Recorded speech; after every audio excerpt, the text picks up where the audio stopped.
Hello, and welcome to Phenomenon Radio, the show that covers thought-provoking breakthroughs in the fields of UAP UFOs to discover fascinating truths, first-hand accounts, and investigative insights into the expanding confluence of physical and mental exposure to this worldwide phenomenon. Hosted by world-renowned experiencer of the 1980 Rendlesham-Bentwaters UFO incident, John Burroughs, and Emmy Award-winning investigative journalist, Moulton Howe. And now, leading off the program, here's Moulton Howe. After graduating in 1968 from Rhode Island's Cranston High School East, Chuck DeCaro, now 65, went to the Air Force Academy, dropped out to join the Rhode Island National Guard 20th Special Forces, followed by Ranger School at Fort Benning, and eventually into journalism at the University of Rhode Island. Combining his two passions, the study of warfare and using the media for information dominance to end wars, Chuck reported for the Independent Network News in New York and later for the Army Times. Then, by 1982, he was working freelance for CNN in Washington, D.C. A year later, in February 1983, Chuck DeCaro was hired full-time to do investigative reports for CNN's special assignments. That year, he met Connecticut police officer Larry Fawcett, who was working on the book Clear Intent, released in 1984, about the government cover-up of the UFO phenomena, including the December 1980 RAF Bentwaters Woodbridge encounters of some 30 military personnel over a 72-hour period from December 26 to 28, 1980. Larry Fawcett had filed a Freedom of Information Act request to get a January 13, 1981 official memorandum written about the incidents in Rendlesham Forest by then Deputy Base Commander Charles I. Halt. Chuck also got a copy of the Halt memo, and that provoked him to produce a series for CNN. The 1981 Colonel Halt memorandum included these comments, close quote, "The individuals reported seeing a strange glowing object in the forest. The object was described as being metallic in appearance and triangular in shape, approximately 2 to 3 meters across the base and approximately 2 meters high. It illuminated the entire forest with a white light. The object itself had a pulsing red light on top and a bank of blue lights underneath. The next day, 3 depressions 1.5 inches deep and 7 inches in diameter were found where the object had been sighted on the ground. The following night, the area was checked for radiation, and the beta-gamma readings of 0.1 milliroentgens were recorded, with peak readings in the 3 depressions and near the center of the triangle formed by the depressions," close quote, Colonel Halt's memo. With those facts from a U.S. Air Force lieutenant colonel who had been the deputy base commander at RAF Bentwaters Woodbridge, CNN investigative reporter Chuck DeCaro began to track down some of the eyewitnesses who would only talk to him on camera if Chuck guaranteed anonymity, even altering voices and blurring faces. Chuck's 4-part series for CNN began broadcasting on January 22, 1985, over 4 nights. Chuck was the first American TV news reporter to investigate and broadcast about the Bentwaters Rendlesham Forest mystery.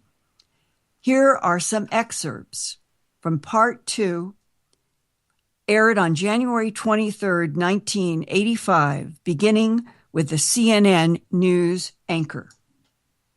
What those men say about the incident is the subject of our series, UFO, the Bentwaters Incidents. The men spoke on the condition that we not reveal their identities. Here is CNN's Chuck DeCaro. Airman Gregg is a former Air Force security policeman who says he was a witness to the second of 2 UFO landings on consecutive days in December 1980, outside the U.S. Air Force Base at Woodbridge, England. No, I think I saw a UFO. Some kind of a spaceship from someplace not of this earth. Those events were documented in this official U.S. Air Force report released under the Freedom of Information Act. According to the report, in the first encounter before daybreak, 3 security policemen saw a luminous metallic object and followed it through the forest as it maneuvered through the trees and then disappeared. After daybreak, this now retired security police master sergeant went to the site of the incident, along with others, to determine what had happened. To protect his current government job, he asked not to be identified. And in the approximate location of this alleged craft landing in the wooded area, I found what appeared to be 3 depressions in the ground. The ground was rather soft at that time, but 3 depressions in a triangular pattern. But it turned out that they were 12 foot equidistant from each other, measured from center to center. An officer who accompanied Master Sergeant G corroborates that account, but since he is still on active duty, he too asked for anonymity. Both he and the sergeant said they took photographs of the physical evidence. I took the pictures, and we thought we had some evidence, but when the pictures came back, they were all whited out. There was nothing on the film itself or on the negatives. According to Air Force sources, the Deputy Base Commander, Lieutenant Colonel Charles I. Halt, later the author of the only known written account of the UFO events, advised a heightened state of surveillance in case the UFO returned. The following night, a 4-man perimeter patrol near the back gate at Woodbridge saw the UFO again. Airman Gregg was a member of that patrol. And we decided to go a little bit closer to see what we could find out. And when we got closer, we began to feel the hair on your arms and the back of your neck and your head. Under your head even stand on end. It's like there was a real big static charge in the air. Let me ask, were you armed at the time? Yes. What kind of a weapon were you carrying? M16. Did you load the weapon at any time? Yes, I did. I loaded it and put it on semi-automatic. We didn't know what we were encountering, and we knew it was something that was totally beyond our realm of experience. We'd never experienced anything like this before. And about that time, we decided that we better get the heck out of there because we were getting a little too scared to stick around. And we saw some other people coming up from one of the access roads. Those people were more Air Force security policemen, led by Lieutenant Colonel Charles I. Halt. In my next report, this audio tape, which the Air Force denied existed, that recorded the reaction of Colonel Halt and others as they witnessed the UFO event. This is Chuck DeCaro, CNN Special Assignments. After Chuck DeCaro's groundbreaking TV news series, he worked for CNN until 1986, when owner Ted Turner was challenged to balance cash flow in and out of his various companies, and the CNN Special Assignments unit was closed down. Then Chuck began working on a concept of an Army Aero Bureau to fly reporters to battlefields. By 2007 to 2008, he created a not-for-profit 501c3 to provide warfare information as a consultant to the Department of Defense Office of Net Assessment. Chuck concentrated on internal think tank challenges to look into the future of military challenges and applications of new technologies such as drones.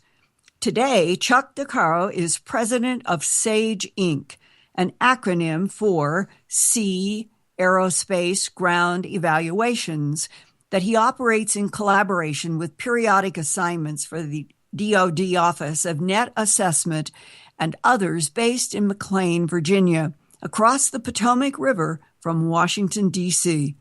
After this short commercial break, Chuck DeCaro joins John Burroughs and me on Phenomenon Radio to share his own experiences investigating the RAF Bentwaters Rendlesham Forest mystery and the day the National Security Council took notice of his CNN series. Thank you, Linda. You're listening to Phenomenon Radio Live on KGRA DB with Bentwaters experiencer John Burroughs and Emmy Award-winning investigative journalist and Earthfiles reporter and editor Linda Moulton Howe. Tonight's special guest, Chuck DeCaro, will join the show right after these messages.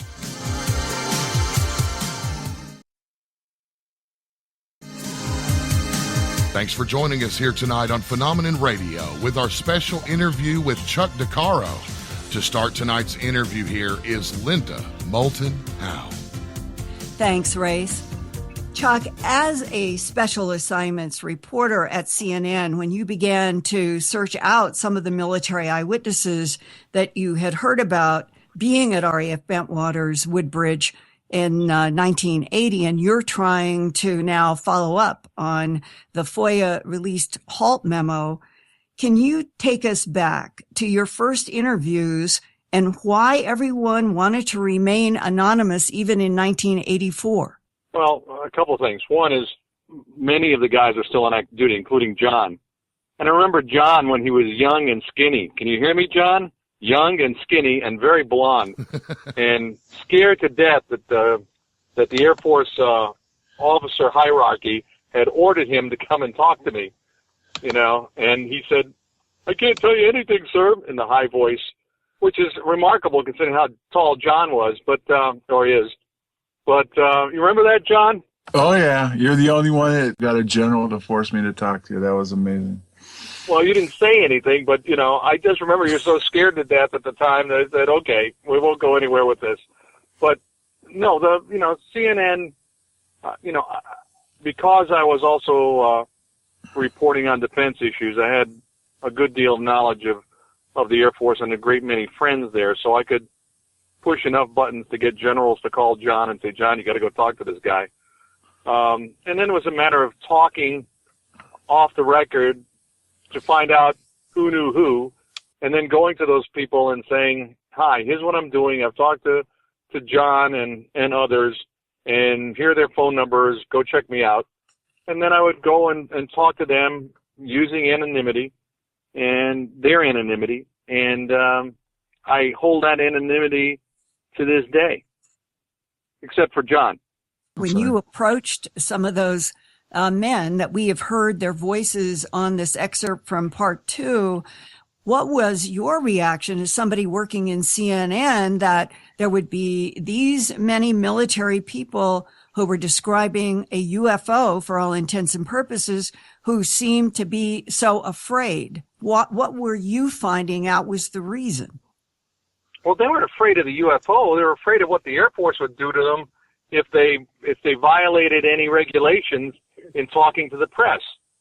And, to be honest, Air Force security patrolmen are a very introspective group of cops who are very clannish and don't like to talk to outsiders, including people in the Air Force. I think John will confirm that. And, they were very hypersensitive about what they said, and more so because they were cops on top of everything else. John, is that fair? That's fair, and there's one caveat to add to it, too. When you kind of get called in and get told that you don't need to talk about it and to let it go and they would handle it, and that goes on for a certain amount of years, and then one day people start calling you and starting asking questions, kind of catches you off guard, too, Yeah, and I don't think that anything in the security police training system prepared you to having to deal with, national media right now. No, and also it was really tough going into public affairs and trying to explain to them why you wanted to talk to me. That was quite... I tell you, John, I do recall you were very young at the time. But, the public affairs didn't know what to do with it. And then the next day when the Pentagon called with the 1-star telling me what to do, the commander and the rest of the staff at the squadron weren't very happy about it either, especially when I told them I couldn't really tell them anything, and the general told them the same thing. So, yeah, it was some interesting times, Chuck. That's for sure. Okay. John, why didn't you want to talk with Chuck DeCaro? Well, there's several reasons behind it. Number one, it was supposed to have stayed quiet. Number two, the fact is I didn't know exactly who knew what and what was going on. That was the biggest thing of all. What am I going to say and how I'm going to explain it and what I'm going to go with it, because of the fact that the people that I actually originally told me what I should and shouldn't do weren't available to, follow up with me. That was another one of the bigger problems too, was the fact that at first, the first few phone calls were just from local people or people around the country that didn't have that much weight, but to all of a sudden have a CNN reporter calling your house, it's a little bit, I don't say it's intimidating, but it was just caught me off guard that CNN would have any interest in something that was supposed to remain silent and quiet, and how they even found out about it in the first place. John, at least tell the nice people I was polite on the telephone. You were overall, but you got to remember, Chuck, you told me that you wouldn't go away until I met with you? Yeah, that's true. And John, what did you remember was the reason that authorities gave to you about why you shouldn't talk about something that seemed to be known to so many people at RAF Bentwaters Woodbridge? Well, that's not necessarily true. I mean, there were people that knew about it, but mostly it was cops that I was aware of. And what I think you've heard a lot of people say that you've talked to over the years with Linda, after the incident happened, it kind of got locked down in a hurry, and not much was being said about it. So, I mean, that's kind of the way it was. And the last thing, and I've said this over and over the years, 1980 was a different time frame in history as far as how people looked at UFOs and everything else. And for the fact of the matter was, I couldn't explain what I saw or what had happened. I was told to leave it alone, and I was quite happy to go down that path at that point in time in my life. Well, Chuck, I'm wondering back then, in your memory, which person or persons that you were interviewing and they were asking for anonymity impressed you the most that some kind of really strange phenomena had occurred in Rendlesham Forest? Well, I think they all did, Linda, for various reasons. The sincerity of each of the individuals I talked with, the eye contact.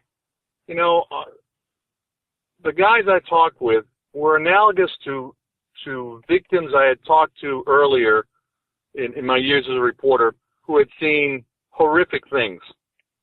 And the look that they had, we call a 1,000-yard stare, as they regressed in their memory and came back with an answer, was very much like victims who'd seen a terrible car crash or a violent crime. And so there was a certain intensity in each of those people that I talked to that made me believe that they were sincere in what they were telling me. If they weren't sincere, I wouldn't have used the interviews. Yeah. And what happened when you broadcast? What brought the National Security Council guy into your editing room? Well, it was a day or so afterwards. Carna Small, who was Bud McFarland's press secretary, I knew Carna from before, as I knew you from before. When you're still in Denver, if you recall, when we met at the Tesla Society meeting. Right. And Carna had been an anchor in San Francisco, so I knew her from before she was in the government, as I knew you before you were a full-time UFO or ufologist. So, no, I'm not. I've always been an investigative reporter of science, environment, and real X-Files, in which this fits. And heroine of the oppressed, as I might add. But no, Carna called me. Carna had come to several of the parties that I'd had over the years, and she called me and said, "Hey, Chuck, we heard you put out this report last night. Didn't say UFO." And I said, "Well, yeah, I did. And can we get a copy of it?" And I said, "Well, Carna, is this my friend Carna wanting to see, the program I did last night, as I would if I want to see your air tape, or is this an official request from the government?" And if I remember right, she said something, "Well, I get this memo on my desk." I said, "Okay, just hang on a second." And I turned to Ted Kavanaugh, who is my boss, and my mentor, and occasionally my cameraman, and put my hand over the phone and said, "Hey, Ted, I think we got a live one here. What's the CNN policy on giving the government our videotapes, or at least a copy of our programming?" And he said, "Well, we don't have one, but as executive vice president, I'll make one up." And he said right on the spot, "If they want to come over and look at the tape, we'll show them the tape, but we won't give them the tape." Okay, so I said, "Carna, we'll show you the tape, we won't give you the tape. Why don't you come over?" Thinking that Carna would come over. And instead, an Air Force colonel in Mufti came over and watched the tape twice. And we watched him watching the tape and took notes when he took notes. So at that point, I asked Ted, "Hey, Ted, can I get back at this thing?" He said, "No, you already broke the story. You're a special assignments correspondent, and I need you to go to Nicaragua. Now, goodbye." So we never did do a follow-up on that because we'd broken a story, which was the purpose of the Special Assignments Unit. and I was off with Commander Zero the next week. Well, did you, or Ted Turner, who owns CNN, did anybody get any kind of either official or unofficial comment, whether it was from the NSC or anybody else, about this series that you did the news breaking in the United States about on television? No, the only thing we did is that we get the highest one-time ratings that CNN had to date over that series, because everybody's curious about UFOs. And did you ever get even a social comment back from your friend at the NSC about whether there was any kind of discussion there about the content? Nope. She was, I didn't call her and she didn't call me. If anything had developed, I'm sure she would have called again. I personally think that the reason why they're so interested is you mentioned the fact that there were nuclear weapons involved. That got everybody's attention. You got to remember, you got to paint the scene here. We were at the height of the Cold War, the middle of the war scare. Did you see that recent front page headline in the Washington Post about the declassified memos from the Reagan administration about the war scare of that around that time period, and there were other things afoot that made the Air Force and the military very tense that had nothing to do with UFOs. For instance, as I'm sure John can tell you, both the Red Brigades and the Bider-Meinhof gang were running around Europe blowing people up, and they even tried to kill General Alexander Haig, who was the Supreme Allied Commander in Europe, the head of the military head of NATO at the time. John, do you remember? Can you draw a picture of what else was going on? Well, during the time frame the incident happened, there was a heightened thing with Poland. Yep. There clearly was terrorist stuff going on. You had to worry about what was going on over in Ireland and stuff like that. But I mean, it really didn't heat up until the spring, when things really started getting dicey between Russia and everybody else. But at that particular moment, there was some worry about terrorist activity, not necessarily at our base, but in the theater itself. Yeah.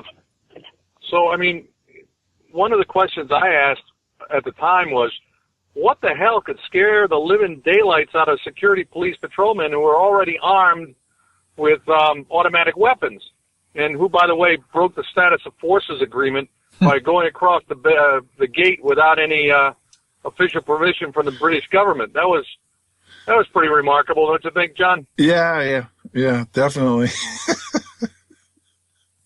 There are a lot of things that went on out there that weren't by the book. That's all I can say. So, I have a question following that path. Okay, so I believe at one point I thought you told me that Ted Turner actually was in a meeting and the DOD challenged him to take a look at this. Is that something that I'm remembering wrong, or was there some kind of?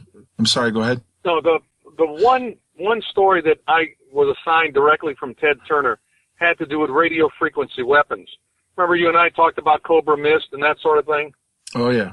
And so the Ted Turner story. Remember, I said, John, one of the things I worked on afterwards was radio frequency weapons, and told you about the effects of those kinds of weapons.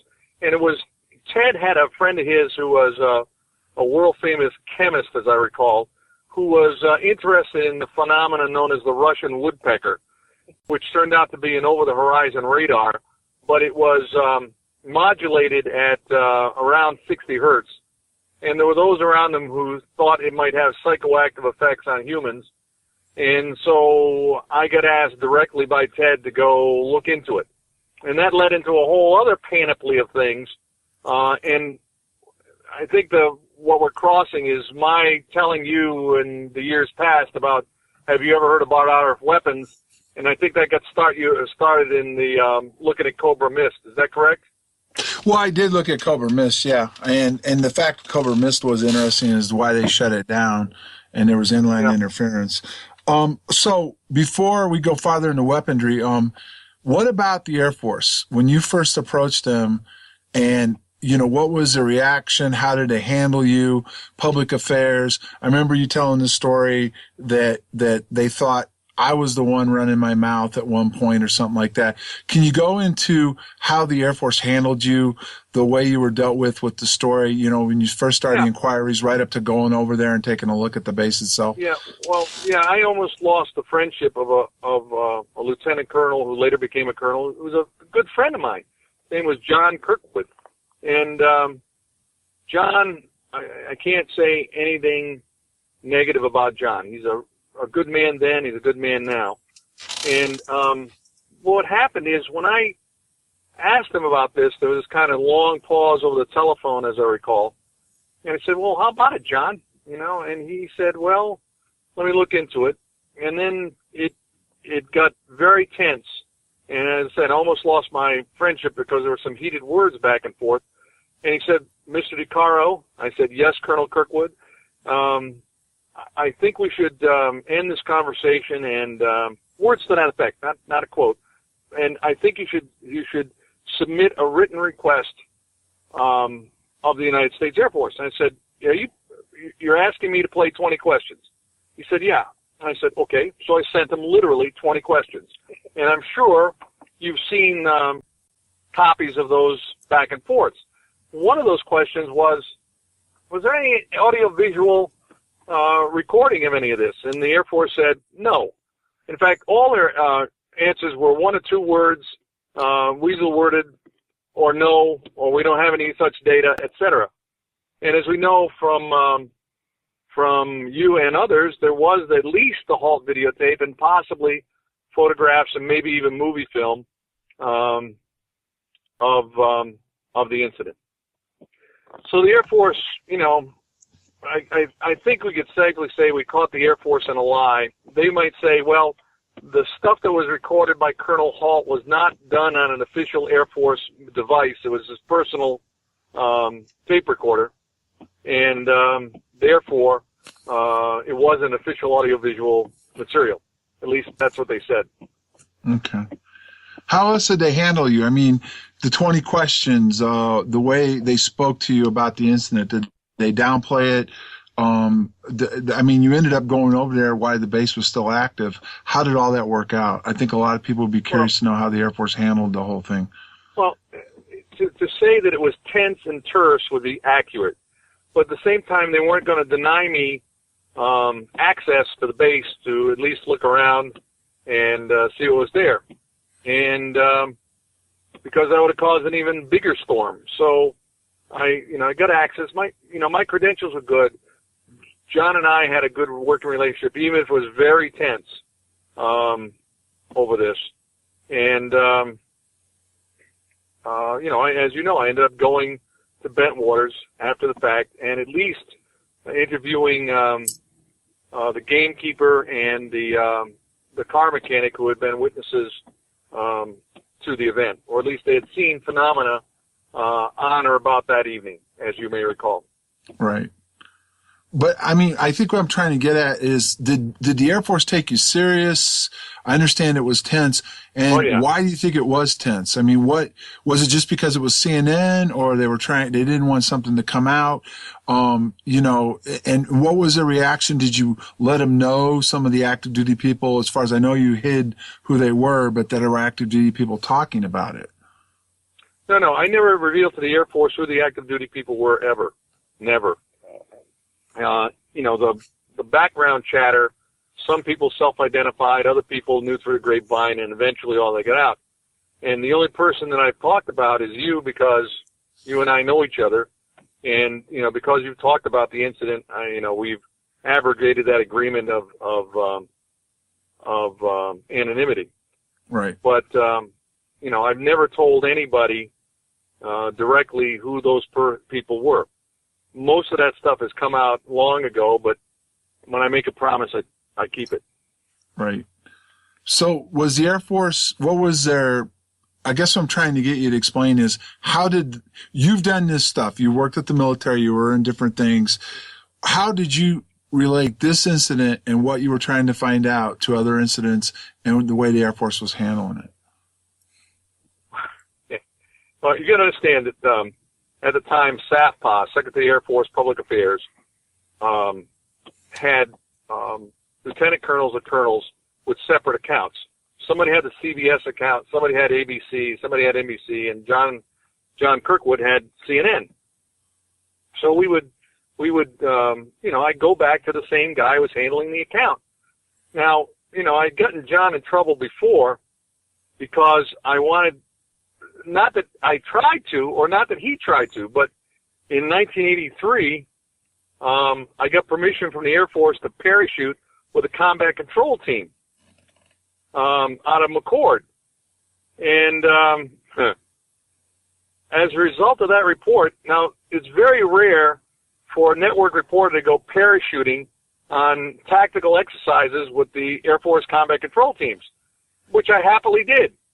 And as a result of that, in August of 1983, about a month and a half prior to Grenada, I had mentioned the connection between JSOC, the Rangers, and the Air Force combat control team that supported the Rangers. Well, let me tell you, SAFPA got a call from the Secretary of State over that one, and poor John was at the end of that chain, and he was very terse on that one too. But it wasn't that I went around his back. It wasn't that I clipped him. I didn't do anything like that. It was simply that when I mentioned all the things in the larger story, there were people who were worried about the connections between all these things. But I didn't purposely do that because, I talked about what I was going to do, and at their level, they said, fine, there's no problem with this. In fact, Lockheed called me some months later and asked for the tape to do something on the, I think the 40th or 50th anniversary of the Hercules. One of the things I'm holding in one hand, the Colonel Halt memo that was dated January 13th, 1981, and you and Larry Fawcett had talked about it. You both had a copy through FOIA. And then I also have the so-called Pentagon's response of those 20 questions that your friend Colonel Kirkwood had you go through that exercise. And the very last question was, are there any photographs, tape recordings, videotapes, drawings, or agencies of any kind in U.S. Air Force files about RAF Bentwaters? And his answer was there was no audio-visual documentation done. And you knew then that you had the tape that was the Halt tape and you had the Halt memo. So you had two pieces of evidence that were contradictory to these denials. Yeah, it's true. I caught him in a lie, sort of. But their response was the tape didn't belong to us. To the Air Force specific. specific. Colonel Halt. So what they did is they kind of weasel-worded around it. And did you ever talk with Colonel Halt directly? Because of the promise of anonymity I made, I can't tell you one way or the other if I talked to Colonel Halt directly. Well, he's talked to an awful lot of people since 1984 to 85. I made a promise. I tell you what, call Chuck on the phone. He's down here in Woodbridge, not far from me. Call him on the phone tonight and ask him if it's okay to talk about what I know. Well, what is your insights about what he said in relationship to all of the events? His describing that a beam came down out of the sky and hit about 4 to 5 feet right from his shoes. And he said, I did not know if that was aggressive, but it scared me. That was a quote to John and me. Yeah. I can't comment about stuff that happened after the report. But I can tell you that in the report, he talked about beams coming down very nearby. So if you talk to him after that, then you are conforming what he said on the tape. Well, yeah. So you had for the CNN report the audio tape that ran about 18 minutes, and you used excerpts from that. The persons that you interviewed, those guys, it sounded to me when you have, it was Airman G talking about that he was seeing something from outer space and giving the reasons that there was all this electrostatic energy that was making the hair go up on him and others. And John Burroughs and Jim Pennison described that as well, their hair rising. Did you then talk with anybody else about that electrostatic effect? What could have been going on in Rendlesham Forest with all these military guys? Well, yes, and how to explain this? Let me go out of the UFO field into the weapons field for a bit. The military has done some unethical things. In retrospect, unethical. At the time, they thought it was a good idea. In many areas, starting with, as I recall, the American Indians, Native Americans who were mining uranium at the time, and not exactly revealing what low-level doses of natural uranium would do, or what gases in those mines would do. And then it was the experiment with the Alaskan natives who were asked to swallow radioactive capsules of one more or the other so they could track, I think, migration. And then there was the case of the lysergic acid diethylamide experiments with the United States Army, also with the Central Intelligence Agency, that were foisted upon unknowing or not quite knowing victims or experimenters. And so, you know, there are lots of other things that might have happened at Bentwaters that don't have to deal with things from other planets. And before you can go out and point and say that's an alien space vehicle, you might want to look at some of the other experiments that were done. You might want to look, for instance, in those files that were released post-Watergate regarding MK Ultra and mind control experiments with the Central Intelligence Agency. Many of these experiments did not work across the broad spectrum of human beings, but might work on certain individuals some of the time. So there was never any, for sure, mind control device that would work on everybody all at once. Much like some people can drink a case of beer with no effect, and somebody like you, Linda, takes half of a bottle, and you know she goes to sleep. So there were experiments in this area, and a lot of this stuff with electrostatic charges sounds to me like it might be worth investigating in electromagnetic weaponry before we go on to pointing fingers at alien space vehicles. But that's me as an investigative reporter. But Chuck, we now know from the Project Condign Unidentified Aerial Phenomena report, 460 pages, that was quietly released under the radar in 2006, that they were studying a non-ionizing radiation that could, and it quotes right in the Appendix F as in Frank, that it can manipulate human minds and damage human tissues. So that clearly is a radiation that is baffling and puzzling to the powers that be now in the 21st century, and is related to unidentified aerial phenomena as the title of the report, also known as the Condign Report. And last week, we were talking with Jenny Randalls about her research back in that period of time, not long after the December 1980 events, and what she began to learn and the people that she was talking to in the early 80s. And in a book that she ended up doing that came out by herself in 1991 after she had done Sky Crash with Dot Street and Brenda Butler. This book is from Out of the Blue, the incredible UFO cover-up at Bentwaters NATO Air Base. And on page 54, she has a subject, the aliens, and she is talking about a man named Steve Roberts who had communicated to all three when they were working on Sky Crash. And she goes into a quote from him. He was this is not Larry Warren.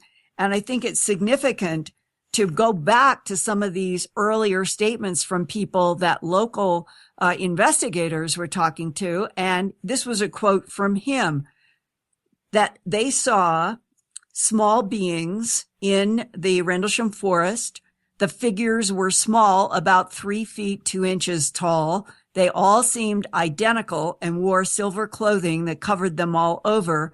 A beam of light was coming from beneath the object, which Halt's memo says was triangular shaped, and they were suspended in this somehow in the beam. And that's why on the cover of Jenny Randall's book, she has these 3 beings suspended in what looks like light, and that they're hovering in midair. They seem to be trying to repair their craft as if it had been damaged by the impact or something. And then this Roberts, who that is a pseudonym for him, not his real name, said that the commander, which some accounts have as Gordon Williams, there's a variety of interpretations of the commander went forward. He ordered everyone else back. And then he seemed to communicate with them in sign language. This is not Larry Warren, but it is similar to what Warren told the journal in London, News of the World, in late 1983.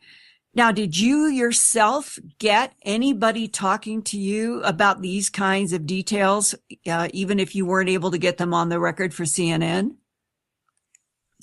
Well, Larry himself and his description, I got all of that on tape. And there was another airman who said that he would speak to me. He had gotten out of the Air Force, and again, for purposes of anonymity, I'm not going to tell you who it was, but he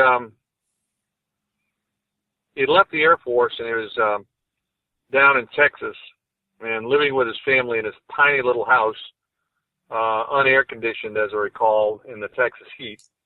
And he had gotten the yes from his girlfriend, who now became his fiance, and he wanted to get married, and he wanted to go out and be a jail guard. And he consented to an interview, but at the last, and he, off camera, in over a cup of coffee, he told me that he could confirm Larry Warren's story, and he told me that he'd also seen a similar phenomenon with another Air Force at another Air Force base. It was in Alaska. I don't think it was Alaska. It might have been a different incident. In any case, Mather Air Force Base. I think it was continental United States. Anyway, his fiance came to me and sort of asked me, I don't want to say pleaded, but asked me if I would relent, because he really didn't want any trouble with the government and wanted to get married and wanted to try to get his job as a jail guard. And I had enough stuff in my report to make it stick, and I didn't want to ruin this guy's life. And so, or make it any tougher on him than it already was. So I relented on that, but I remember him telling me that he could confirm most of what Larry Warren had said. And I can make a guess as who that is. Yeah, we know that was Sergeant Adrian Bustinza that we had on in August in an exclusive 2-hour interview on Phenomenon Radio. And Adrian not only went into those details, but in the second hour of the program, he described how he was intimidated by someone in some sort of a security or in an intel category, and that they told him basically that he was to keep his mouth shut because, quote, bullets are cheap, close quote. Yeah, I've heard that before, but, in Roswell, there are people who say that they were intimidated by military policemen who say bullets are cheap. Well, boy, that's a 50-year-long run of the same cliched one-liner. But in any case, I can tell you that he was sincere in what he told me. And again, I can't confirm or deny who that was because of the anonymity that I promised and will keep. And but in terms of was anybody confirm what Larry Warren said? Yes, and I would say to a degree, not 100%, but very close. All right, Chuck. So here, we got a few minutes before we go to our first break. You've kind of hinted around at possible weapons from the government and all different kinds of things to talk about, look at. And we talked about this years ago. Take me through what you did. You found out about the story, your checklist. What were some of the things that you were looking to see that you would identify to tell you possibly what we were dealing with? And go through the checklist and how you eliminate certain things.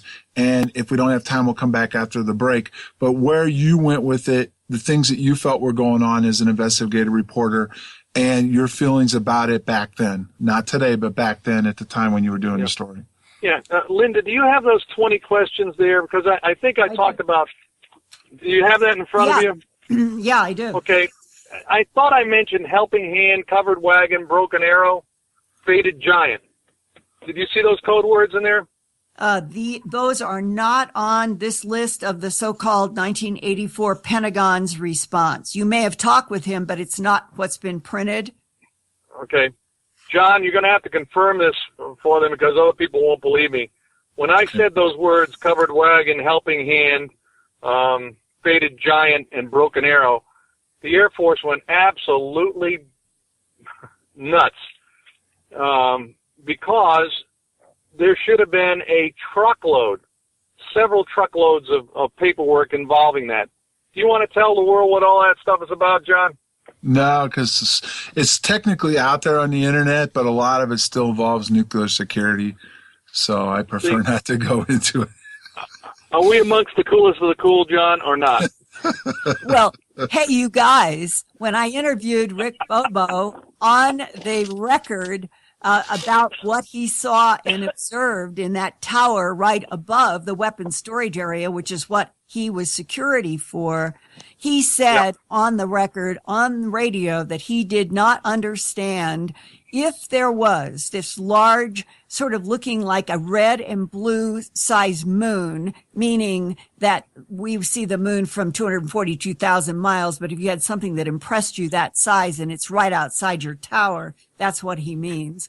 And that he didn't understand why, if this was there for 2 hours or more, right there where the weapons were, why wasn't one of the helping hand or broken arrow or any of those categories called on the base?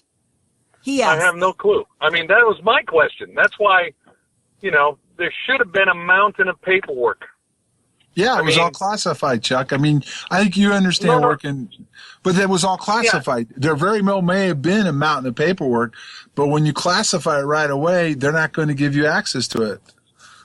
Well, it's true, but what I'm also trying to point out is there are a lot of things that can cause covered wagon, helping hand, broken arrow, and faded giant, or at least an alert for that. I mean, every time a moose bumps into the fence at a Minuteman remote location, you have helicopters and security police patrolmen going out there, and there's a mountain of paperwork. Okay, but even if it's just a moose. Right? I agree, but let's slam on the brakes for a minute. I think you'll know right where I'm going with this, and I got to do this delicately. Yeah. When you have those kind of incidents take place at bases that weapons are confirmed that they're there, it's handled one way. When you have stuff that goes on bases that technically may not want that advertised, different things are going to be handled differently. Would you not agree based on your background and your security clearances? Yeah, I would. But so I'd also recommend all this immediately taboo, correct? Yeah, it's taboo, but still, John, I mean, there's stuff that's not classified that indicates all this classified work was going on. Like, where the hell was everybody on the duty roster? They were all being debriefed by somebody else. Well, the duty roster isn't declassified, Where the hell were all these people? Because here's the problem, though. Back at this time, I can't speak for today's Air Force, but back even up until I got out in 4, the duty rosters were included with the blotters, with the 1569s, and all that stuff would all fall together. And, I can't confirm this, but we had some people that said immediately after the incident, all that stuff was classified secret immediately. They came in and classified it secret. And Chuck, John and I had Halt sit across from us in Washington, D.C. about 4 or 5 years ago and looked straight at us and said that he knew for a fact that within 24 hours of the December 26th, that the National Security Agency took over the investigation. Okay, but, I'm not going to defend. First of all, I don't want to sound like I'm debunking any of this, okay? And I'll be the last to go defend the NSA. But, again, John, as we're talking about procedures, the NSA is just a field operating agency of the Department of Defense. And they've got a very broad charter. And, again, if I needed to know what was going on and want to document all this stuff, I'd launch out whoever had to go off to have a look-see.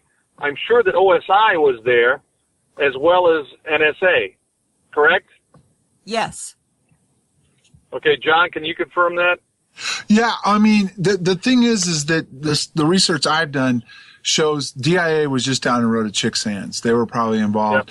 Yep. NSA was sitting out there at the coast right there. They already had a site there, so they already were involved. OSI was clearly involved in this. So you definitely had the DIA, NSA, and the thing. But then the other factor that you brought into the play, which I've also done some research on, is if this was something to do with weapons and MK Ultra, it would also involve the CIA. Yeah. What did how far away was RAF Bawdsey from where you were? Bawdsey was down the road less than probably 15 miles, and if I'm wrong, I'm pretty close. And I just was back over there, and the equipment they had, I think you're well aware of where MK Ultra supposedly came out of on the East Coast. They had all the same equipment at Bawdsey as they did on the East Coast. And not only that, but they also had underground tunnels leading out because Bawdsey's closed now, and people were able to get inside the facilities and go down. And there's underground tunnels that lead all the way out from Bawdsey out towards the forest, towards Martlesham Heath, which we haven't even discussed yet. Yeah. Well, let me balance this, John, by recommending a couple of books. The first book is called The Unsinkable Aircraft Carrier, and it dealt with the UK-US relationship in how to park nuclear weapons in Britain after World War II and throughout the Cold War, and who was going to control what. Very good book in terms of a catalog. I don't agree with the stance of the author, but as a catalog of what was going on is very good. The other one was called, same author, called War Plan UK. And basically, the Brits started digging about 1938 and didn't stop until, about 1980-something. Certainly after Prime Minister Thatcher left office. So they've been digging for 40-something years. So the tunnels all over the place, and these are documented as in those two books as Cold War, post-World War II Cold War military issues. So I want you to at least, again, paint the picture of the Cold War. And yeah, there were all these tunnels there, but they've been digging them since 1938-39. Right, and I agree. And Chuck, and I don't want to cut you off, but we're coming up on our break. So when we come back, we can go more into that. I appreciate it. Thanks, Grace. Thank you, John. You're listening to Phenomenon Radio Live on KGRA DB with Bentwaters experiencer John Burroughs and Emmy award-winning investigative journalist and Earthfiles reporter and editor Linda Moulton Howe. Tonight's special guest, former CNN Special Assignments investigative reporter Chuck DeCaro, will join the show right after these messages.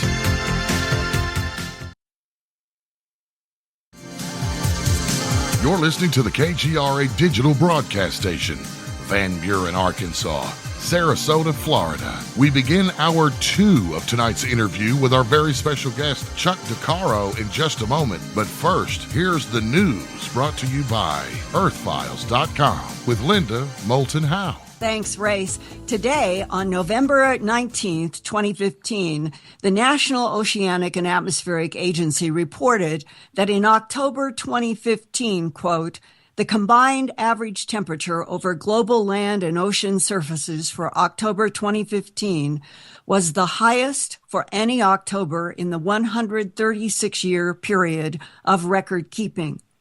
Also, now only 2 weeks before a global climate summit in Paris begins, NOAA, NASA, and other global temperature monitors have now released data showing that the planet has already reached a rise of 1 degree Celsius in 2015.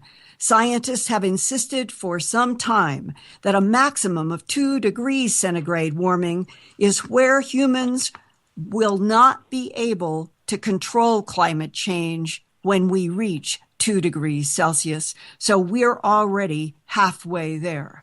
And NASA's Jet Propulsion Lab reports that temperatures in a key location of the Pacific Ocean are now far hotter than they ever were in the record 1997 El Nino.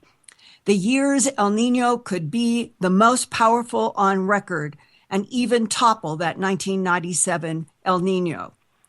Bill Patzert, climatologist with NASA's Jet Propulsion Laboratory in La Cañada, Flintridge, says, quote, this El Nino right now growing out in the Pacific is definitely warmer than it ever was in 1997, quote. And temperatures in this key area of the Pacific Ocean have risen to 5.4 degrees Fahrenheit above average now for just the week of November 11th. For the United States, El Nino can shift the winter track of storms that normally keeps the jungles of southern Mexico and Central America wet and moves them over California and the southern United States. That means that the northern United States, like the Midwest and the Northeast, that typically see milder winters during El Nino, may or may not be a little drier, but the National Weather Service's Climate Prediction Center has already forecast a higher chance of a very wet winter for almost all of California and the southern United States. And that means the big question is whether this above average ocean temperature now building up in the Pacific is going to bring too much rain in those mountains that have been so affected by drought, and that the next big problems are going to be massive mudslides. Scientists say they expect El Nino rains to be concentrated, especially in the first 3 months of 2016, January, February, and March. So this is now a time going forward where the Earth is warming and the consequences now are unpredictable. And that's the news brought to you by Earthfiles.com. Thank you, Linda. And now back to the interview with Chuck DeCaro. Chuck, when we went to the break, you were talking about technology. So leading up to that question, I was asking you went through a checklist. So obviously when you took this story, you were trying to figure out what we saw. Did you quickly, or what was your take? Did you think we may have been exposed to some kind of technology from our own government more than it was a UFO encounter? And if so, can you go into it and talk a little bit more about the technology that was available at the time frame that made you think that's possibly what it could be? Well, yeah, not only our government, it could have been the Russians, too. I mean, the Russians, let me go back to 1904 and the Flexner Report. There was a thing called galvanic medicine, electrical medicine, that flourished from about the 1880s to about 1904. And what happened was there was a great deal of charlatanism with electricity can cure this and that. And the Flexner Report, funded by the Carnegie Institution at the time, said that this is all charlatanism and threw everything about electromedicine out and said, hey, look, there are chemical cures, which led to a pill-oriented society that we know today. Meanwhile, in Eastern Europe and Russia, they kept right on experimenting with this stuff. And some of it was not so much. But other things they managed to touch on really had effect. One of those things was the LIDA machine, LIDA. And this thing would put out pulses of infrared, light, and radio energy. And they used it in their psychiatric hospitals instead of pills. And, you could agitate somebody or you could make them sleepy. It was interesting to note when I interviewed Dr. Ross 80 at the Veterans Hospital in Loma Linda, California in 1985 when I was doing this story. He talked about a Korean War veteran who was a maintenance guy and who saw the LIDA machine and said, "What are you doing with that North Korean thing in your room?" And he said, "It's not North Korean, it's Russian." "No, it's North Korean because I was a prisoner of war and they used it on me." Oh. So yeah, on a small scale, there were things that had effects that the Russians looked. So I would suggest that the listeners look up LIDA machine. And could you have scaled something like this up? Yeah, maybe, except that like anything else that has radio frequency energy, it drops off by the square of the distance.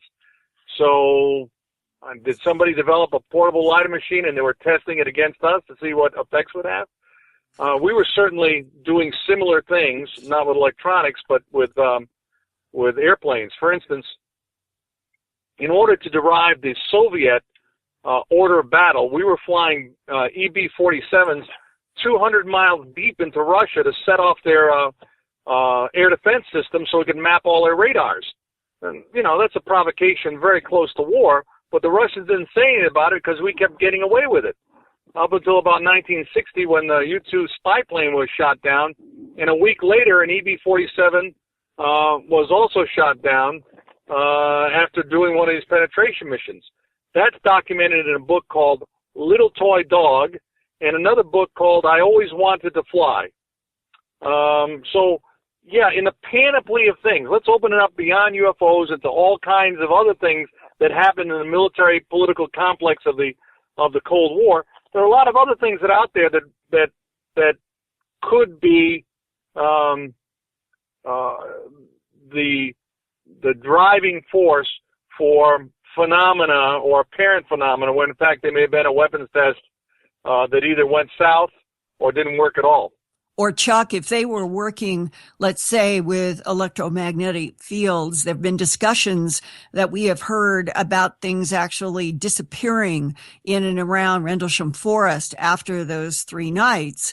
It's possible that we had simultaneously military exercises of some sort or technological experimentation that caused magnetic fields to collapse, and that is what opened up to whatever this other intelligence was that Lynn Buchanan definitely remote viewed when he was at Fort Meade working with the DTS remote viewing team in 1986.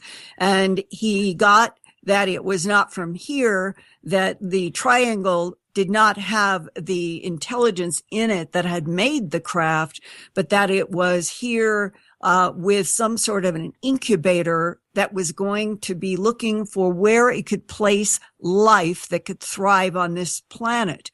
So these are how complex the facets are when it comes to RAF Bentwaters, Woodbridge. Well, yeah, there were several yeah buts in here. When you're talking about a weapons experiment going south, there's a good deal of interest in cover-up. One of these was, for example, when we built either the first or one of the first hydrogen bombs and set it off, I think, in Eniwetok, it was about 10 times stronger than we wanted it to be, and it ended up dropping fallout on a Japanese fishing vessel called, I think, the Lucky Dragon, and irradiated that crew with all kinds of stuff because, somebody kicked a digit somewhere. And we covered that up, or at least downplayed it a lot. So could this have been a weapon experiment? Yeah, possibly. Or one going wrong? Yeah, possibly.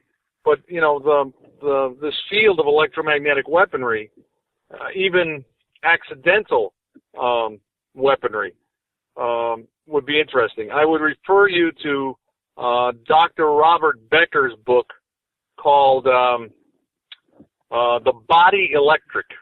Yeah, I interviewed him before he died. Yep, and he was the guy that went to the U.S. Embassy in Moscow in the 1970s because everybody was dying of leukemia.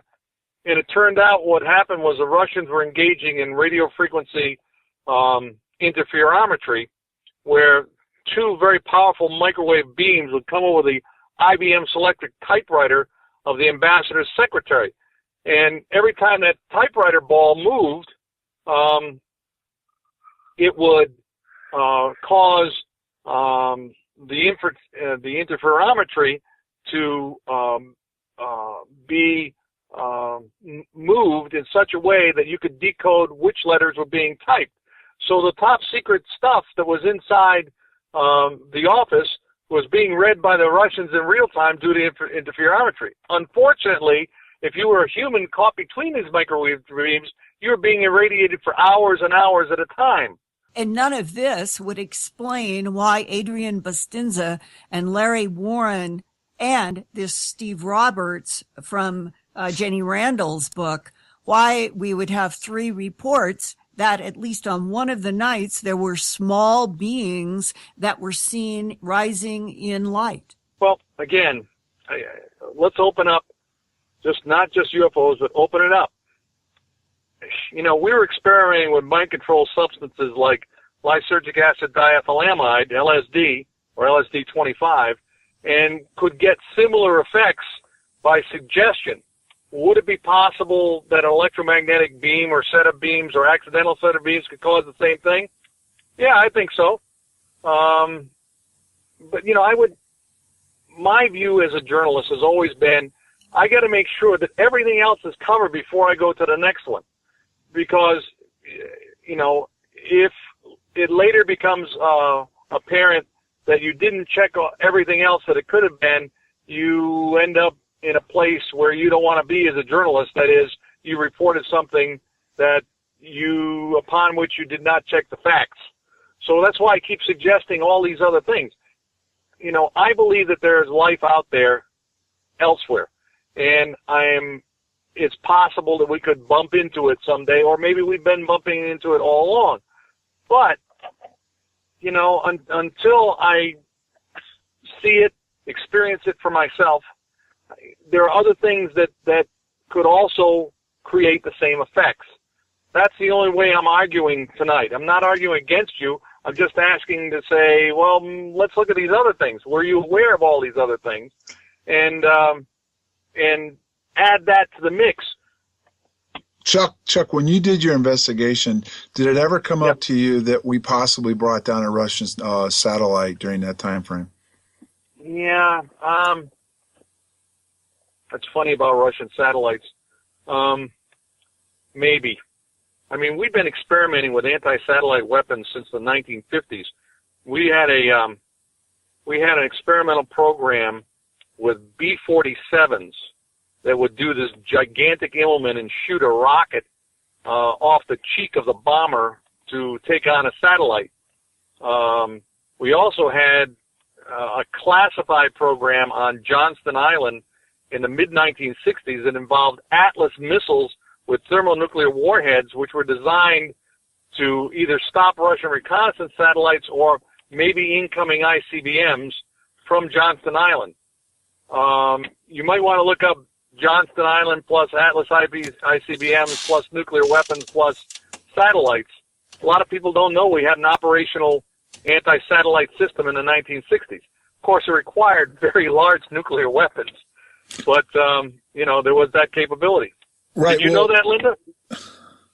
Well, not specifically, but I do remember that in some of the early 1950 UFO books, that Oberg was quoted as saying that this government was shocked to find that there were satellites, not just Russia, but that there were other objects that were orbiting the Earth. And in some of those early Air Force books, that he was saying that he, as an astronomer, was aware that these were maybe from someplace else. Well, I mean, so there was a we're mixture. talking about 1957 or so. Yeah, Right. yeah. In other words, there was clearly a mixture of things orbiting around this planet that our government was discovering, in addition to finding the first Russian Sputnik, that they were referred to as unidentifieds that were orbiting our planet. Yeah. Well, you know, the technology at the time, do you know about the radar fence, Linda? Not specifically that phrase. There was I guess the best way to describe it is a bistatic radar. And basically, there was a line of television transmitters that pointed straight up. And when something would go through it, like a Sputnik, you would get a signal at another receiver. And this was developed in the late 50s, as I recall. But it was a very simple system. You really couldn't identify with any great detail what it was flying through. So when you're talking about other things up there besides Sputnik probably had a metal cover over the satellite, and you know you'd have to disengage the nose cone, so you have two more objects, and then the satellite itself, and then whatever is left of the transorbital stage. So you get 4 or 5 things up there. Orbiting at the same time. So, you know, and Oberg has done a lot of this research over the past several decades of saying, well, we learned later that this satellite did this and this and this, and we weren't expecting that, and that's how this result came about. Where, you know, there's that's still that same thing with the, what was the Pennsylvania incident with the acorn? Kecksburg. Yeah. Well, I know, Chuck, that there was speculation, or that was the counterintelligence cover. But when I interviewed one of the truck drivers who was listening to the radio chatter that was going on with the fire and the police, and they were talking about this large object that had all these strange hieroglyphics going in a band around it. And the truck driver ended up at Wright-Patterson Air Force Base. He had heard the radio chatter going on the night of Kecksburg. He had a load of bricks that he was supposed to be delivering to a particular site at Wright-Patterson. That's what he did for a living, is had a route between those states. And he said where he went to dump all of those bricks on that night, the next day, that there was a craft of some sort, and that there was some kind of a being in a garage where he delivered these bricks. And he talked to Stan Gordon and me firsthand on the record. Huh. Well, let me take you back to recovery of objects, okay? And tell you you've been doing strange stuff since World War II. Are you familiar with the Fugo balloon offensive from Japan? Yes. Okay, the Japanese launched about 9,000 fire balloons, 9,000 balloons against the United States. Army intelligence, Navy intelligence found out about this and covered it up, and also went out to try to recover as many of these things as possible. Now, you might look at the history of the 555th Parachute Infantry Regiment, the triple nickel 555th, which was an all-black African-American outfit. They never got to see combat, but they became the first smoke jumpers. And their job was to find these balloons, put out any fires they might create, but capture them intact to see what technology might be derived from them. And I'll put an asterisk there because in the 50s we did have some of that technology. Anyway, of the 9,000 balloons, many of them landed in North America, and we covered it up. And here's the reason why. They were designed to create giant fires along the West Coast and maybe take advantage of the El Nino winds to sweep across California, Oregon, and Washington and destroy the industrial capacity given the size of the fires they could create. Our disinformation and recovery effort had to do with, gee, the Japanese are using bubonic plague against the Chinese. Should they send that here, we will have panic in the major cities. So they debunked the living hell out of this thing And only after some family members came upon this thing in Oregon in 1945 and were killed when they stepped across it, did the secret come out, and it was late in the war. Now, so the Army, or at least the United States Army, was busy doing this stuff from World War II. They would have had the expertise to find objects that landed, put out a debunking, and grab the technology. And as far as Wright-Patterson is concerned, well, that's where all the stuff went. The Air Force Farron Technology Lab is at Wright-Patterson. It used to be over here at Bolling Air Force Base here in Washington, where, during the war, there were crated ME-262 fighters. The guys would look at Bolling and ship it off to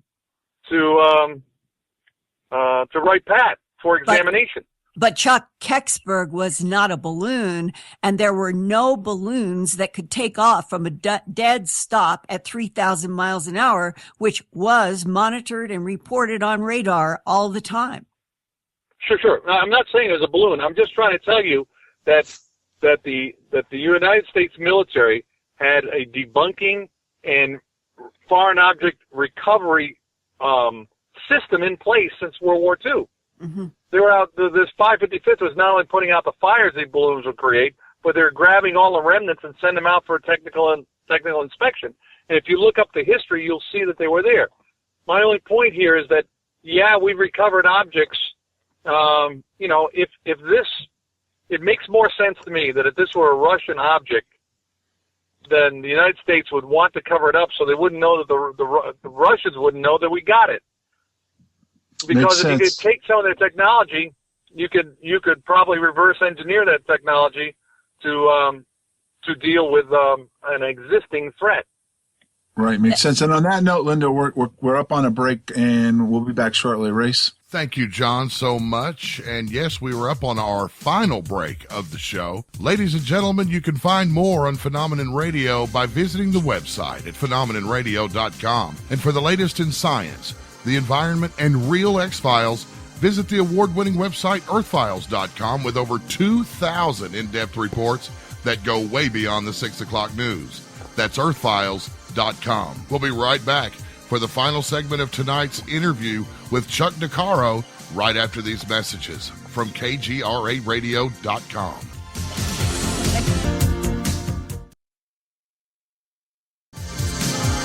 Welcome back to Phenomenon Radio live right here on KGRARadio.com with tonight's very special guest, Chuck DeCaro. Here is John Burroughs. John? Thanks, Reese. Chuck, we're going to be running out of time here. I know there's some other stuff we're going to cover before we close out the show. But one of the things you brought up early on was that you talked to Colonel Halt. And when you talked to him early on, you said you don't want to discuss much about what was said. But I think you're well aware, and if not, this is factual. He is now on the record, and he did a press conference saying that he believes that, A, what we dealt with was E.T., and B, that we're not alone in the universe based on what happened to Rendlesham. I'd just like to get your take on that based on what you heard early on, and does that kind of fit the pattern, or does it seem to be a little different than what you talked to him about early on?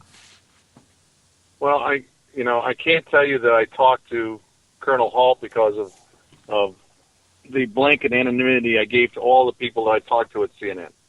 However, I'm aware of Colonel Halt's statements, and he may actually believe that is correct. But there might have been a lot of trauma going on that night, and I wasn't there. All I can tell you from listening to Colonel Halt is I sincerely believe that he thinks that we were visited by E.T. for lack of explanation of anything else. Okay? And because, I'm very, very lucky guy. I mean, I've been able to look at all the things I've ever been interested in, so I cross-connect things like Operation Paperclip with remote viewing, with electromagnetic weapons, simply because I was out there. So when I see things like the ones you experienced, I can ask you, well, have you considered this and considered that? And I hope you don't think that, again, that I'm trying to debunk anything you say. I believe that you had this experience, but did you make sure that it wasn't X, Y, or Z before you go on to something else? That's my attitude in this, and That's what I did at CNN in everything that I did.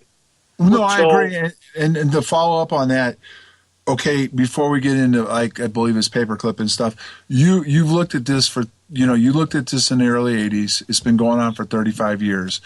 Can you give us a synopsis of what you possibly think happened based on your background, not only as an investigative reporter, but your background working with the Department of Defense and everything else? What would you zero in on today that possibly could explain what went on out there? Alternate possibilities. We're talking about, first of all, I believed everybody that I interviewed. I thought everybody there was sincere. Okay?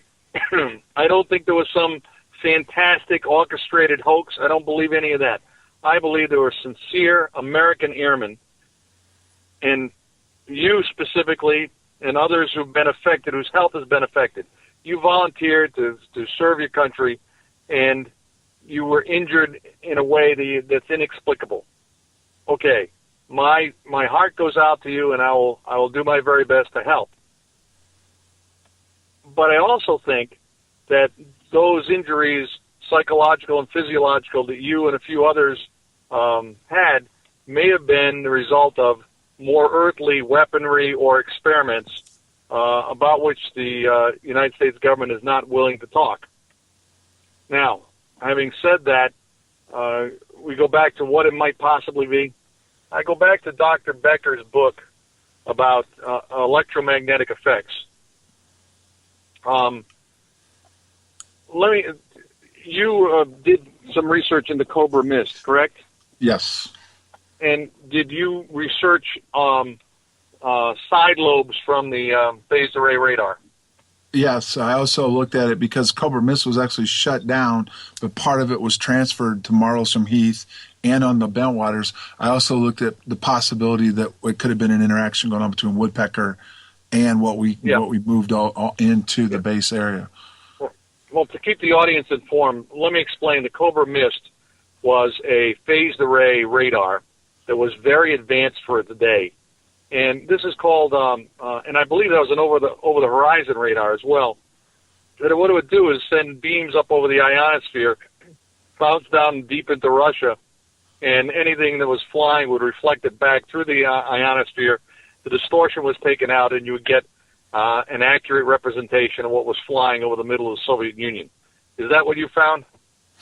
Yeah, and then I found deeper that the Soviet Union actually at one point, and it was during that time frame, was experimenting with Woodpecker and some of their other technology to find out the effects that would happen to people guarding nuclear weapons, which is weapon storage. Let's again inform the audience that Woodpecker was an over-the-horizon radar that some people believed had psychoactive effects. In fact, that's how I got started. When Ted Turner called down and said, "Can you go look into this thing called a Woodpecker?" And I said, "Sure." And that led into this whole other radio frequency weapons series that I did at CNN, and thus my hybridizing what happened to you and what I learned at the RF weapons. The Woodpecker apparently was an over-the-horizon radar, and it on amateur radio it sounded like a woodpecker at 60 hertz going tock tock tock tock tock tock tock tock tock tock tock tock tock, and hence it got the name Woodpecker. But it was a very powerful radar as a thing called a side lobe. Much like when you've got a flashlight on a foggy night, you can see the beam going out, but you see to both sides a bright little beam coming out the side. Those would be side lobes. If you imagine them coming out of a very powerful radar, and it happened to intersect with you guys in the field at Bentwaters, it might have had physiological or psychological effects of which you would not be aware on that very same night. So what did you find in your research, John? Well, it led me to radiation exposure, and it was hard to find into it until certain people showed me certain examples that was there. But the interesting thing was, and we had a discussion about this, but this also could explain what you could call telepathy or having some kind of download of a message given to you. And it also could alternate your DNA. Am I correct? Yeah. When you say alternate your DNA or just affect it? Affect your DNA is a better word to put it, right? Yeah. Okay. Yeah, I think that's possible. I mean, people talking about DNA talk about natural mutation, due to, natural radiation, atmospherics, et cetera, changing the chemistry of the helix. That's possible. There's also people who talk about laser irradiation on a micro level or a subatomic level that could change the number of electrons in the valence of an atom, creating compounds that could not be created any otherwise. So, that technology is here amongst us. So could it occur accidentally or on purpose? Yeah.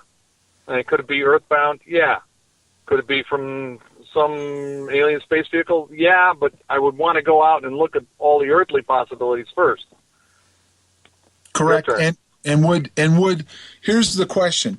According to Condyne, and there was a scientific team down there looking at an anomaly that was in that area of the forest, if you interacted what we could have been working on there, that's still probably classified. That's why the hush-hush is still going on, which people have a hard time understanding. Just because it was 1980 doesn't mean that was infancy technology that would still be classified today. And then there was an interaction, all this going on. It could create effects. And then at that point, the government would understand why those effects happen and how they could use it to weaponize their own, for weaponization. Am I wrong about that? No, not at all. And let's jump to paperclip. Let's talk about, things that are not pleasant to talk about. The Luftwaffe wanted to know how long a man could survive in cold water so he could build anti-exposure suits. They want to know how high a man could go before he put on a pressure suit. So the Nazis used members of concentration camps to do rigorous experiments. And, they killed a lot of people on those experiments. But the tests were scientifically rigorous. After the war, that was extremely valuable data. Okay? And we still use that data to this day. It's ugly to talk about, but it's out there. On the other side of the world, a Japanese prisoner of war camp in Moulton in Mongolia, and an infamous unit there that experimented on Allied prisoners of war doing vivisections after they had exposed them to biological agents. We gave the commandant of that camp a pass after the end of the war, so we could have the data that he had collected. Didn't turn out to be all that valuable, but we thought at the time that it was worthwhile. So a lot of this has to do with do we maintain a technological lead even if it's unethical? And apparently the answer pragmatically is a very hard yes. Okay, and we would be studying anomalies that we were aware of that could lead, like with Condyne itself admitted that the phenomena was real and it gave the capabilities of what it could do. So we would be studying that to learn how to use that technology in stealth and everything else. I mean, and it could be what's being used in some of today's weapons, hypothetically, correct? Yeah, but you got to understand, the Condyne report, like the Condon report in 1969, was interested in hiding stuff as well as revealing stuff. And a lot of that, as it finally came out, was U-2s and other things that flew that we didn't want people to know about. And, I believe there have been studies that did the timing of UFO events and U-2 experimental flights, which were the U-2 was originally just all aluminum and would reflect light and would look like a UFO because of they flew at such high altitude, and even though the sun was setting or had set, the angle at which they were in relative position to the sun around the curve of the Earth would cause them to be illuminated, and they'd look like glowing orbs in the sky. And we, I know the Central Intelligence Agency was happy to promulgate that story in order to maintain the secrecy of the U-2 program. Consequently, there are also other things out there flying around that have to do with cloaking. You talked about stealth. If you go to the internet and look up the study I did for the AEI Corporation in the early 90s, it was to look at UAVs out in the future. And one of the things I talked about was electro-optical cloaking. And that has come to pass by simply putting a monomolecular layer of liquid crystals on the bottom of an aircraft and having a camera looking up to determine sky color. You could then project that sky color on the bottom of the airplane using a phenomenon called isoluminescence, and the airplane would simply disappear. And that's out there. That's for real technology. We're now talking about using such cloaking to mask individual soldiers. And we're also talking about telepathy, correct? Yeah, telepathy is another thing. One of these things started out in the late 1950s, early 1960s. Dr. Alan Fry, F-R-E-Y, did research into the phenomena of radar hearing. There are some people that can hear radar, and there are various theories about how this works. Is the energy is absorbed by the skull, and there's an impulse to the blood-brain barrier, and the cortex or the lobe that understands hearing senses this as sound. What is radar hearing? What are people hearing? Click, click, click, click, click, click, click. It's called the pulse repetition frequency, PRF, of that particular radar. So I would look up on the internet Dr. Alan Fry, F-R-E-Y, and look up radar hearing. Well, that was early days, analog, etc.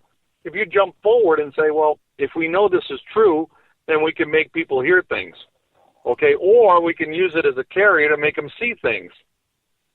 I mean, in the experiment I did with for CNN, I could image the shape of the parabola being generated in another room that was using a modulated magnetic field as a sort of carrier. And what I saw was, if you look up at a bright light, now close your eyes, you see those phosphorescent kind of green-yellow things. And what I would see in that same phosphorescent with my eyes closed and my ears blocked is the parabola in real time being generated in another room using a modulated magnetic field as a carrier. So if you could do that in 1983 with analog equipment, what could you do now? I was curious, Chuck, that you are aware of a parallel paperclip type of program that the Soviets got out of World War II. What did they do with the German scientists they took while we took German scientists to develop our missile program? Well, they developed an atomic bomb with German scientists, and without the money that we had, they basically took the V-2 and put a whole bunch of V-2 engines together to create their Vostok, orbital system. And, there were other things. Paperclip had a cover story. There was only a bunch of Nazi scientists who weren't really Nazis, and we created cover stories. We grabbed everybody for a very practical reason. If we didn't, somebody else would. Okay?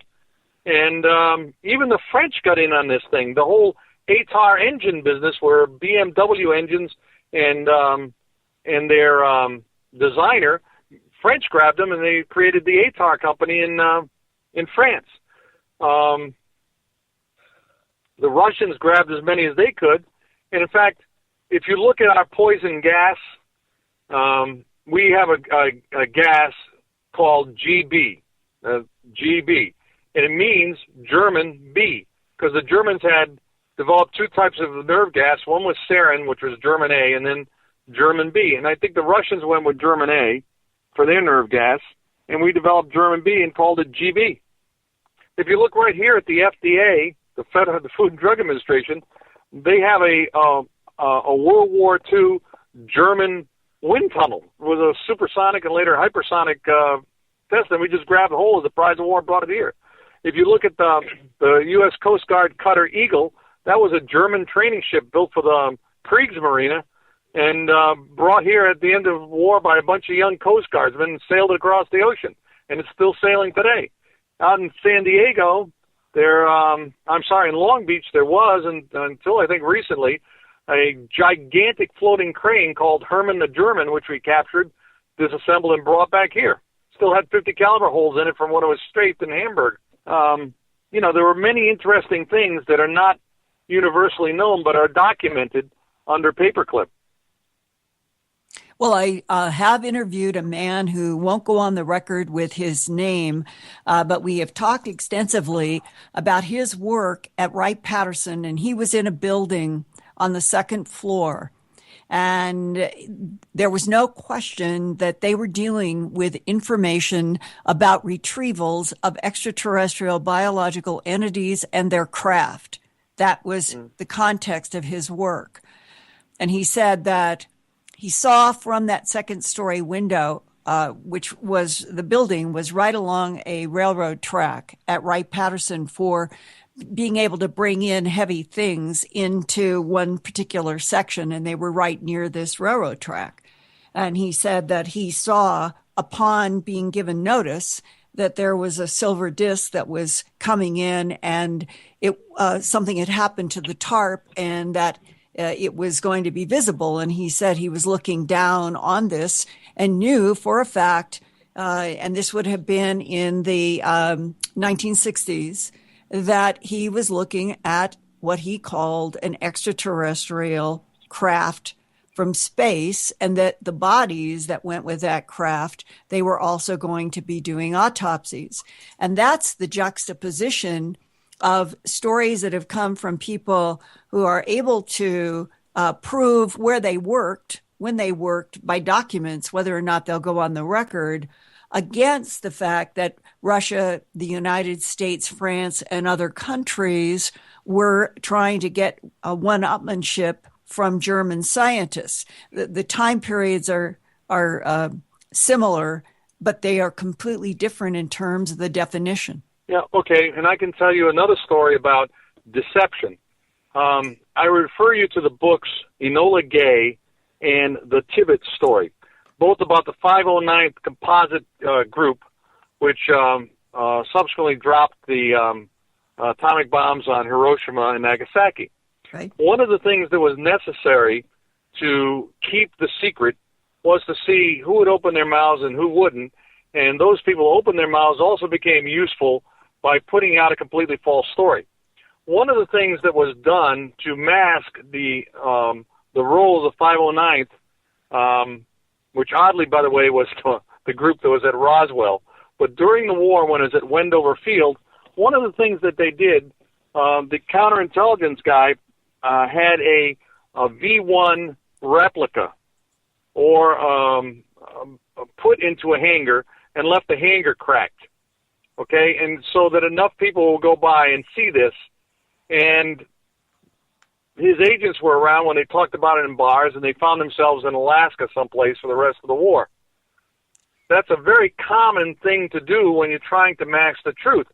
I would refer you to another book called Bodyguard of Lies by Anthony Cave Brown about the London controlling section that ran the deception around Overlord, the invasion of Normandy. And Bodyguard of Lies comes from a quote from Churchill, who said, in time of war, the truth is so precious that it must be protected by a bodyguard of lies. Well, what better thing to do to cover some secret project like you two than to have a silver disc made out of foam rubber and aluminum paint? Remember, the guy was looking at the second story and saw an object. He didn't get inside and fly it. He just saw it. Okay? That could have been a deception for another project. You know, there are a lot of things here. I'm not arguing against you. I'm just trying to open up the universe of possible things. And again, I refer you to different books so that you can see that these kinds of things actually happened. Okay, Chuck, we've got like a couple minutes left before the show ends. Before it ends, yep. I want to thank you for coming on. So we kind of hit it around, we've gotten around, and you say to look at everything.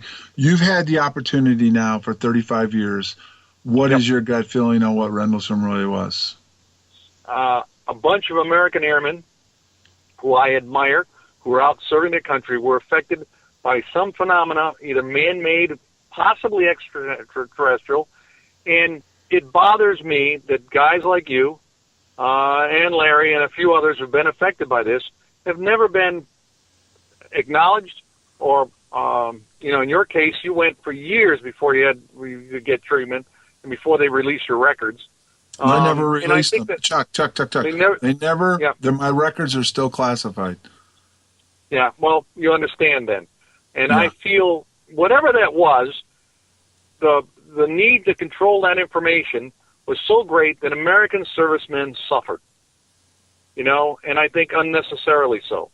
So that's what I got out of this whole thing. I mean, to me, it wasn't a UFO thing. It was a bunch of American airmen who are, guys that I know and admire, and in the same military brotherhood that I lived in, and who have taken those wounds, psychological and physiological, with them for the rest of their lives and untreated, whether it was caused by an extraterrestrial or whether it was caused by a terrestrial force.